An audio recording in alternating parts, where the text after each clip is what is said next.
What's good, y'all? I'm Stats with Evan, and I'm back to give you my predictions for all 16 games on Week 14 of the NFL slate. As always, these predictions are completely, totally, and 100% unbiased. That means I'm not basing these off which teams or players I like better. I'm just basing these off which team I think has a better chance of winning this game, this week. That's it. With that being said, let's get into it. As always, we start with the Thursday night game. This week, we got the New England Patriots taking on the Los Angeles Rams.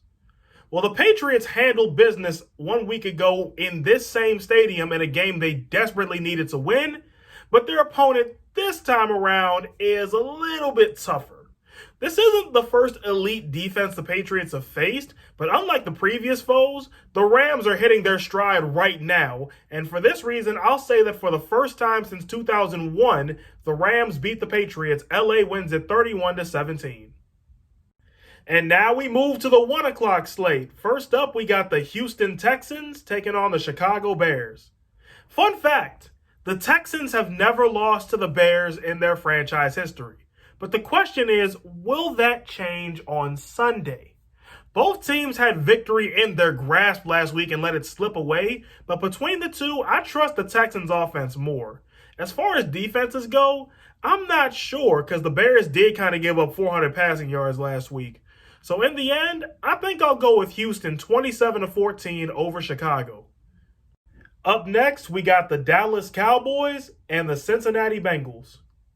Well, the Cowboys didn't get the win on Tuesday, but they did look pretty impressive, at least compared to some of their other games. Their defense made big stops in the first half to keep them in the game, but their offense just couldn't execute. The difference with this game, though, the Bengals offense is not nearly as talented as the Ravens offense, and their defense is nowhere close to Baltimore. So the fact that the Cowboys couldn't capitalize against the Ravens does not mean they can't capitalize against the Bengals. So for this reason, I'm going to go with Dallas 27-13 over Cincinnati.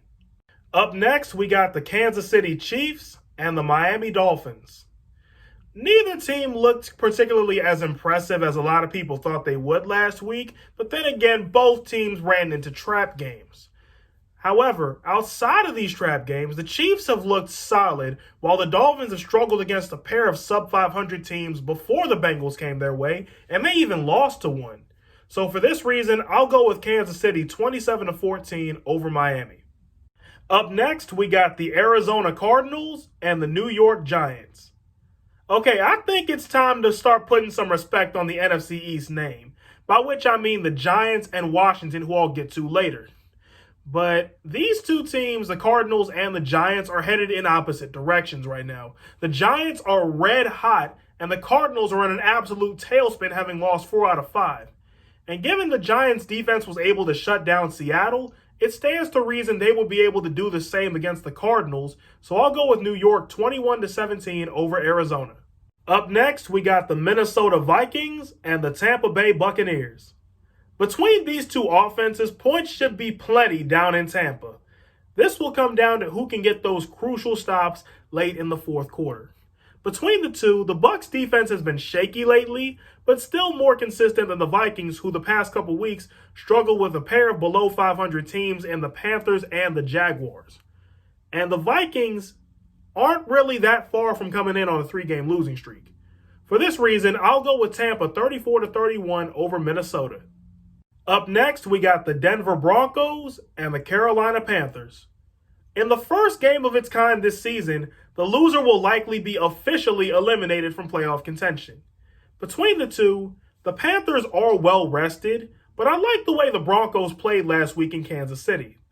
At full health, the Panthers' offense has proven effective this season, but I'm hearing DJ Moore might not play this week because he landed on the COVID list.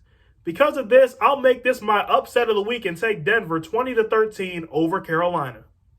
Up next, we got the Tennessee Titans and the Jacksonville Jaguars. This one's open and shut. The Jaguars may be playing for pride, which can make teams like the Jaguars unpredictable, but the Titans are angry and looking to right the ship after last week. In addition, for once, the Jaguars are actually not a trap game because the Titans play the Lions next week. So I'll go with Tennessee 38-10 over Jacksonville. And now we move to the 4 o'clock slate. First up, we got the Washington football team taking on the San Francisco 49ers. Remember what I said about respecting the NFC East? Because after handing Pittsburgh their first loss, I think it's time to start giving Washington their flowers. What makes Washington so dangerous is that they're a second half team. They've outscored their opponent in 9 of the 12 second halves that they've played. Considering that the Niners have only won the second half 3 times so far this season, there's nothing saying Washington can't do the same here. So for this reason, I'm going with Washington 24-17 over San Francisco. Up next, we got the Indianapolis Colts and the Las Vegas Raiders. Now I know what y'all are expecting. Y'all are expecting me to joan on the Raiders for almost losing in New York last week, but those kind of things happen in trap games. Instead, I'll focus on the yin-yang matchup here between the Raiders offense and the Colts defense. Now I have a saying, defense beats offense 9 times out of 10, and I don't think this is the other one, so I'm going with Indianapolis 31-13 over Vegas. Up next, we got the New York Jets and the Seattle Seahawks. Okay, let's address the elephant in the room real quick. The Jets did the right thing in firing Greg Williams, because how do you only send 3 people back in pass coverage knowing that it's the last play of the game and knowing the Raiders need a touchdown to win? At that point, you were just asking for it. Anyway, I doubt the Jets can duplicate that performance to almost win last week, so I'll go with Seattle 27-10 over New York.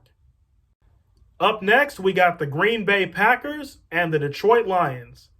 Somehow, some way, the Lions still have a chance at the playoffs. They're only 1 game out of the last wildcard spot. But this game, it's not going to help their cause much.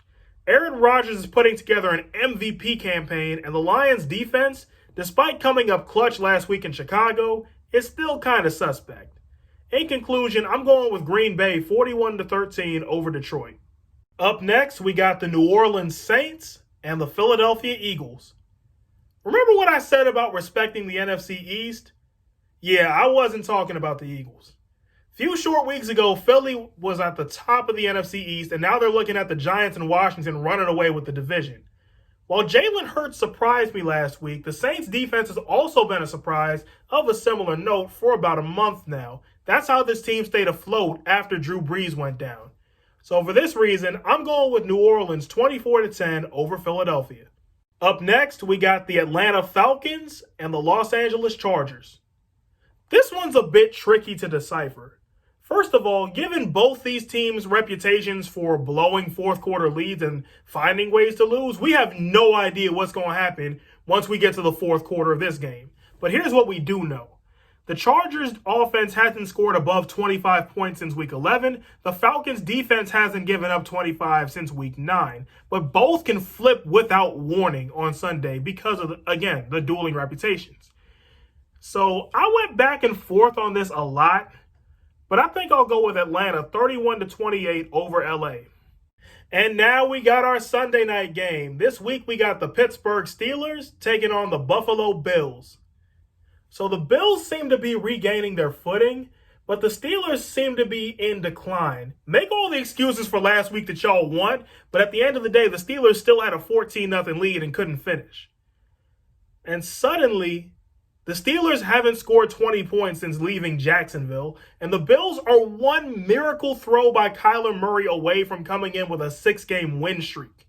In conclusion, I'm going with Buffalo 27-17 over Pittsburgh. And last but not least, we got our Monday night game. This week, we got the Baltimore Ravens taking on the Cleveland Browns. You know, last time these two met, I remember saying that whole week that game was not going to tell us about how bad the Browns were. Fast forward to now, and Cleveland's 9-3. So I guess that one aged pretty well. Now, the Ravens have surprised me the last couple weeks. They've been playing pretty well against Pittsburgh and the Cowboys, respectively. But what I'm noticing, the Ravens have been very reliant on the run game. Now, the Browns are one of the top run-stopping defenses in the league, so that kind of counters. So, in conclusion, it's going to be a close one, but I think I'll go with Cleveland 27-24 over Baltimore. Well, that's my picks. Which ones do you agree with? Which ones do you disagree with? Let me know in the comments. And before I get out of here today, I just want to announce real quick that starting in January, I will be filming reactions. And the first reaction I plan on doing as of right now would be January 1st when the Wizards take on the Timberwolves. That can change, but expect that around January 2nd. Anyway, until next time, I'm Stats with Evan, and I hope you have a 100% day. Enjoy the games, y'all.